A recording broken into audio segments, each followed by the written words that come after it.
And we're back once again, folks, with more of my VHS and DVD collection. Where this time we're moving on Touchstone, and I know this is very, very small. Not as big as the other one that I just showed you, which was Columbia Pictures. Yeah, I know I should have shown these first, but actually the ones that I have the least is DreamWorks. I only got 2, but I just figure, nah, because that's just going to be just so quick, you know. But anyway, these are the ones I have. I only have 2 on DVD and a few that are without the box and rest in the boxes. So let's start with the first one that I have, in ABC order, as always. First one I have is Adventures in Babysitting. I saw this movie a while ago, probably back in 2002, I think, on television. I recorded it off of TV to watch it. Filled with fun and laughter, says Judith Christ of WOR-TV. Stars Elizabeth Shue as the title character, a woman who is like getting ready to go out on a date with a guy. Bradley Whitford is his name, but winds up canceling out at the last minute because his sister, whatever, is him like this, sick. Yeah. And a few other people in here. This guy who is like from another movie called Road Trip, another movie that I have as well, but I'm not going to show it because it's just in a. I just don't have a lot of them. That's because it's from the specific company that I don't have a lot of, you know. I got this at a Goodwill store. The print date is September 12th, 1995, and this film is from the 80s, of course. But some other funny scenes as well, and wonderfully entertaining. Superbly performed, and loads of unending fun, says Jeffrey Lyons of Sneak Previews, INNN. Yeah, what is this guy's name? Anthony Rapp, that's it. He was like in another movie as well. And all she is doing is babysitting these 2 kids, Sarah, who is obsessed with Thor, and Brad, who has a crush on her. Yeah. And they wind up like going through the city and stuff as they wanted to like, they're actually going to pick up her friend at this bus station, like downtown or whatever, but then they like wind up getting a flat tire, and a tow truck man comes over and like helps them, but then he winds up like breaking their window or something from a gun shop, and they had to pay for the tire, which is like $50 or something. Yeah, but I can probably go through the whole thing, but I'm not really going to. But it is a funny movie. Yeah. I don't know if it got like a good write-up or anything like that. But there's also a scene where they're like singing in this place, like Babysitting Blues or something like that, which is pretty funny. Yeah. And a few others, so there you go. Next one I have, Deuce Bigalow, Male Gigolo. He charges $10, but he's willing to negotiate. Rob Schneider, that is. From the producers of Big Daddy. It's a funny movie. The funniest movie of the season, says Mark S. Allen of UPN TV. He plays a guy who is a fish tank cleaner or something like that, named Deuce Bigalow. Yeah. So he winds up becoming a gigolo as he is watching this guy's house and winds up breaking his very expensive fish tank, and it costs like $6,000 or $3,000, something like that, to fix. So he becomes a gigolo and winds up dating these women and stuff for money, like this guy Antoine, or whatever his name is. I think it's that. He winds up becoming a gigolo just like him, basically. And what else? There are funny scenes in this, like this one here where he's like doing this little dance with this woman and stuff, like going around this pole, and he's got this very tight underwear on, and the woman pulls it, and yeah, and just like, and hits him right in the balls. It's funny. Other funny scenes as well, like this big huge woman in there, and he's like saying to her, I think there's been a mistake, and she's like, did you say steak? No, mistake. Oh, see, you got me all excited now. Yeah. And Eddie Griffin as well, who is the guy who like helps Deuce become a gigolo, or a man whore, as you call it in there. Yep. And print date on this, it's July 26, 2001. Not one of my favorite years, you know. But anyway, let's move on. Now this may be rare, but I don't really think it is, but these guys do comedy things. The movie was on YouTube, but they removed it a while ago. But if you have not seen this, you may have to. It didn't get a good write-up, but I think this is pretty funny. This is the Jerky Boys movie.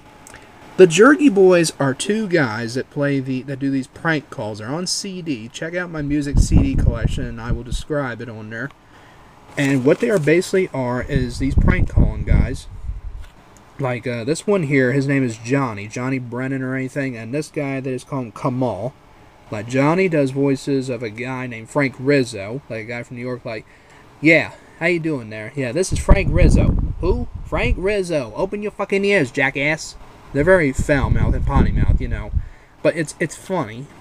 You know, I don't think they're like real prank calls or they may be. I'm not sure exactly. And Frank Rizzo's like a guy in New York, like a Brooklyn accent, or kind of like Joe Pesci a little bit. And Kamal does voices like a guy, like an Indian guy. Like a, hello, Pablo, honey, please come down to Florida. Or the one where he's like arguing about a pizza going, I'm going to kill you. You do not treat my people like this. Yeah. They were just a couple losers from Queens until they dialed a wrong number and got the mob. Yeah, these guys. This guy was in the movie Edward Scissorhands, which I have on Blu-ray. Can't remember his name, and I don't know that guy. But basically in this movie they're just guys on there looking for jobs or whatever. And they like make a phone call from one of their friends named Brett Weir, who is a guy that is mentioned in the Jerky Boys as well. Yep. But a lot of funny scenes in here, but I have to say that I definitely recommend this because it's funny. If you have not seen this, I think you should, because I think it's funny.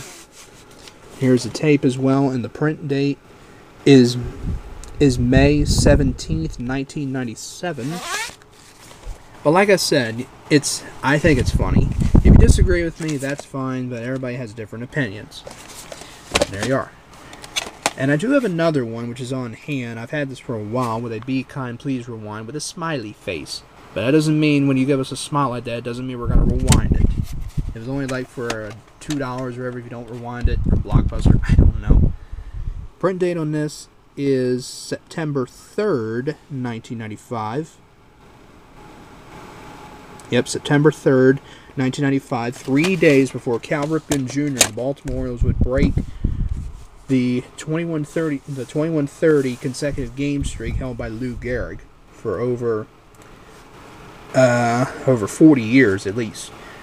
Next one I have, this is an emotional movie, and this was also filmed in my hometown of Baltimore. This is Ladder 49. It's a movie with Joaquin Phoenix and John Travolta. Joaquin Phoenix plays Jack Morrison, a firefighter at the Baltimore City Fire Department in downtown, and John Travolta plays his boss.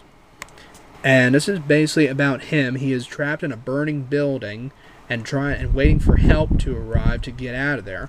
And while he is waiting for help, he reflects on like all the stuff from his career, like when he started off as a firefighter, his first fire he put out, his marriage to his wife and his children that he had, and many others as well. It's pretty sad, I have to admit, because yeah, there's just a lot of emotional scenes as well. I don't like to give away spoilers or anything, but I know a lot of people have seen this movie before. 2 thumbs up says, who is this? Can't even read this name. Ebert and Roper, I guess, or whatever. I can't even read it. A powerful, persuasive, heart-pounding experience, says Clay Smith of Access Hollywood. I got this at a flea market because I did want to get it, and I wanted to get it on Blu-ray as well, but I haven't got the chance to. But yeah, like I said, it is just emotional, but it was filmed in my hometown as well. And what an exciting, powerful film, a terrific movie, says Larry King. Yep. But like I said again, it's just emotional. Yeah. Next one I have, this is from my childhood days, 3 Ninjas. All about these 3 young boys who are trained by their grandfather to be ninjas. And they are like their original names, one is Samuel, the other is Jeffrey, and the other is Michael. And they wind up getting their new names, Rocky, Colt, C-O-L-T, like Indianapolis Colts or Baltimore Colts, and Tum Tum. Yeah, weird name, but it is a funny movie. I used to watch this a lot. And these guys and stuff that are like sent in to kidnap the kids for this leader and stuff. And that's just really all it is. And yeah, they did make a bunch of other sequels as well, like the next one, which was Three Ninjas Kick Back, which did not include the original stars Rocky and Tum Tum. They were replaced, but the one who played Colt, whatever his name was, he returned. But it wasn't that bad of a movie. But then the third one was made, Three Ninjas Knuckle Up. Pretty much, I didn't care for that one. I only care for the first one. But the second one is really not bad. It really is not. But there you go. That's basically it for Three Ninjas. Next, I have a good movie, Pretty Woman. I love Pretty Woman. This is a very good movie with Julia Roberts and Richard Gere. Julia Roberts plays a hooker named Vivian, and she's on the street basically, and Richard Gere comes up in a Lotus car and takes her to the penthouse or hotel place where he's staying at. I guess a penthouse, I don't know exactly, or some kind of hotel. I'll just leave it as that, because penthouse sounds wrong. Anyway, so he like pays her to stay with him for the night, but then winds up paying her to stay for the entire week for like $3,000. But one day he says to his boss, Jason Alexander, she's a hooker and all that, and then Jason Alexander later in the movie winds up hitting her and stuff. And yeah, it is rated R because it has like bad language in it and some like kissing scenes and stuff, but that's just basically it. But it is funny, you know. And bonus material and stuff. This is the 15th anniversary edition. I gotta pull these things off to open this up to show you. But like I said, it is a very good movie. They did do like a sequel or whatever called Runaway Bride. Pretty much that was alright, but it won't compare to Pretty Woman. Yeah, it is very funny. And also, just trying to think of like a few other scenes as well, but I'm really not sure. The guy who's also in Trading Places, who also is in it, played one of the Duke brothers. He's in it as well. There you are. And the last one I have for Touchstone is The Waterboy. High quality H2O. Probably one of the funniest Adam Sandler, probably the number 2 best Adam Sandler movie. The number 1 best in my opinion is probably Happy Gilmore. Outlandish. Yeah, says the New York Times. And also has his mama, who is played by Kathy Bates, and his girlfriend Vicky. I have no idea who she is. And Farmer Fran. I don't know who plays him. It doesn't really matter. And Henry Winkler is also in this as the coach in this one, not the Fonz, because that's from Happy Days. He plays the coach of a football team, and Adam Sandler is Bobby Boucher as the Waterboy. And he winds up tackling the quarterback and stuff when they're like insulting him, and that's when he gets like his ability and stuff, like to sack the quarterback and stuff, and they put him on the team. Lot of funny scenes in here as well, and this is the tape. It has a writing on the top. The print date is December. Where is it at? I lost it. December 1st, 2000, I believe. It looks like it is. But yeah, like a lot of scenes in there. Like there's also a wrestler in there named Captain Insano, but really we know him as the Big Show, where he like says to him, "How old are you, kid?" 11, 12, and he's like, "I'm 31 years old," and they don't believe it. Yeah. And Rob Schneider as well, like in there, where he's going like, "You can do it, you can do it, you can do it. Cut his fucking head off." And the ending where he goes like, "You can do it. You can do it all night long." That's when he gets married to his girlfriend. But it is very funny. You have to admit, you have to agree with me. And there you are. So that's it, folks. That's it for my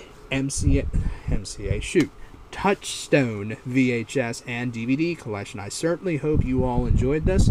So please stick around, as we'll be back with more of my VHS and DVD collections. So stay tuned.